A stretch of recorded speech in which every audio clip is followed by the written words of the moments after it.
kalian masuk surga itu bukan hanya berdasar amal, tapi berdasar anugerah Allah Subhanahu wa Ta'ala.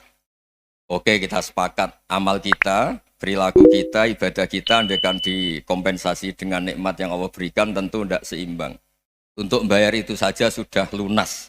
Jadi Anda semua tidak berhak masuk apa? Surga. Sehingga di beberapa riwayat dijelaskan ada orang yang 500 tahun ibadah, nggak pernah maksiat. Ditanya sama Allah, kamu masuk surga karena apa? Karena ibadah saya ya Allah. Ya sudah, surga kamu 500 tahun saja karena ibadah kamu 500 tahun. Ini cerita umur-umur orang dulu. Ya Allah, katanya surga engkau ini selamanya. Ya kalau yang selamanya itu rahmatku. Kalau amal kamu terbatas ya surganya sesuai amal kamu ya terbatas.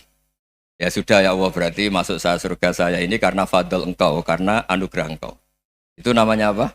Diroyah. Diroya itu satu kajian analisis di mana kita percaya riwayat, tapi kemudian punya logika, punya diroya. Ini penting supaya tauhid kita ini kuat. Jadi dulu ada orang yang sangat cerdas, namanya Jubair bin Mut'im. Dia saking cerdasnya, juga kaya, juga tokoh, dikirim sebagai delegasi pembebasan Asra Badrin, tawanan Badar. Kemudian pas datang ke Masjid Nabawi, Nabi delalah pas baca Wattur wa kitabim mastur. Sampai pada titik Nabi baca am khuliqu min ghairi syai'in am humul khaliqun. Apakah penciptaan yang sedemikian canggih itu dimulai tanpa perwujudan, tanpa sesuatu yang real, yang maujud? Orang itu langsung bersimpuh, matur, ya Rasulullah saya Islam. Ada kolbiyatir, hampir hati saya, otak saya, pikiran saya itu terbang. Karena logika yang dibangun ateisme misalnya, kalau alam raya ini dimulai dari nihilisme, berarti logikanya apa? Al-adamu yakhluqu maujudan. Alam raya ini kan maujud, maujud itu ada. Kalau yang lebih dulu itu ketiadaan, berarti ketiadaan menjadi sebab kewujudan. Kalau dalam bahasa Arab itu, al-adamu yakhluqu maujudan, sesuatu yang harusnya nggak jadi faktor karena ketiadaan menjadi faktor sesuatu yang nyata. Itu kan nggak masuk akal.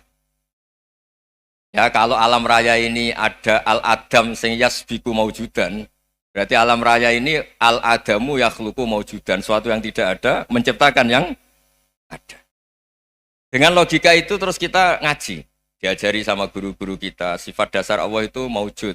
Wallahu maujudun qadimun. Terus masuk.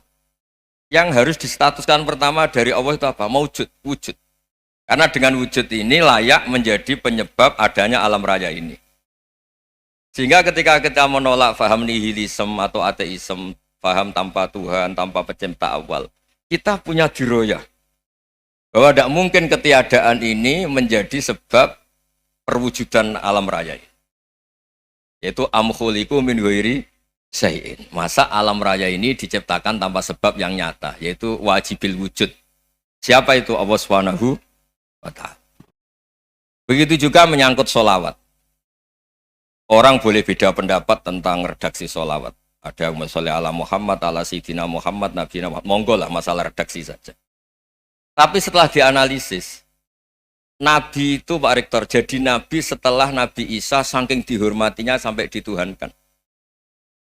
Juga jadi Nabi yang ada cerita masih hangat, orang Yahudi itu bunuh Nabi. Jadi yang satu mendudukkan Nabi sedemikian tinggi sampai kayak Tuhan, yang satu menjatuhkan Nabi sedemikian rendah sampai dibunuh. Kayak apa susahnya jadi Nabi Muhammad SAW. Kemudian dengan gampang, Hadaddin agama ini bikin syariat yang bernama sholawat. Redaksinya monggo lah sesuai tradisi masing-masing. Allahumma sholli ala Muhammad, Allahumma sholli ala Sayyidina Muhammad, ala Nabiyina Muhammad, monggo lah. Tapi yang jelas redaksi ini kalau didiroyah dikaji, Allahumma itu Tuhan, Tuhan itu pemberi. Wa Muhammadun wa in jalla qadruh abdun min ibadi. Muhammad apapun tinggi derajatnya tetap berstatus hamba. Sehingga agama ini terjaga oleh syihotus sholawat. Agama ini terjaga oleh redaksi sholawat. Yaitu Allah tetap pemberi sebagai Tuhan yang nggak tersaingi, la syarikalah. Rasulullah Muhammad wa injalla qadru, apapun prestasinya, bisa mi'raj, bisa apa saja, tetap seorang hamba yang butuh muhtajun ila rahmatih. Jika redaksi Allahumma sholli ala Muhammad ini mengukuhkan yang Tuhan tetap Tuhan, hamba pilihan tetap hamba pilihan. Tentu dengan redaksi ini kemudian kita mendudukkan Nabi benar-benar posisi terhormat. Yaitu orang yang paling berhak dapat askat tahiyat, mendapat penghormatan Allah paling tinggi, yaitu Rasulullah Muhammad SAW. Dan itu diulang-ulang oleh Allah. Subhanalladzi asra bi abdi. Status hamba ini diulang. Lagi-lagi ini bernama diroyah. Bernama apa? Contoh ketiga misalnya fihi ayatum bayinatum maqamu Ibrahim. Dulu orang Yahudi itu ada diskusi masif. Syaratnya Nabi itu mbah-mbahnya harus Nabi, harus keturunan Nabi. Kemudian semua Nabi rata-rata di Palestina, di Syam. Lalu Muhammadnya asal-usulnya dari mana? Tahu-tahu orang Arab kok Nabi, padahal orang Arab itu dulu jahiliyah. Walhasil terus diceritakan, bukti Muhammad ini turunan Ibrahim adalah ada jejak kaki Nabi Ibrahim di dekat apa? Ka'bah. Fihi ayatum bayinatum maqamu Ibrahim. Kalau Nabi Ibrahim pernah di Mekah, artinya beliau pernah meninggalkan turunan yang di Mekah, yaitu bernama Nabi Muhammadun sallallahu alaihi wasallam. Itu disebut fihi ayatum bayinatum maqamu Ibrahim. Nah, itu namanya diroyah. Diroyah itu satu perilaku keseharian kita beragama, kemudian tahu logikanya.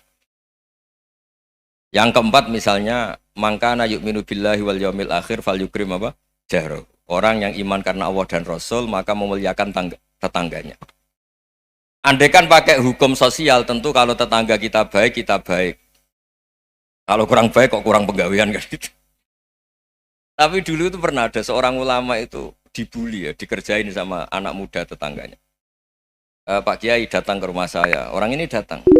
Kemudian setelah di rumahnya, saya tidak jadi butuh sama Pak Kiai, silahkan pulang. Itu Kiainya senyum menikmati. Dan itu terulang 3 kali.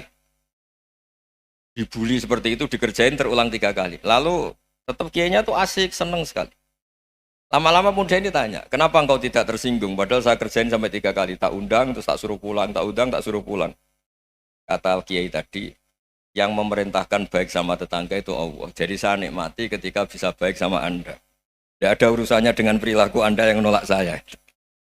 Nah itu terus kita tahu, memang motifnya kita baik sama tetangga karena iman sama Allah dan Rasul, bukan hukum kompensasi sosial.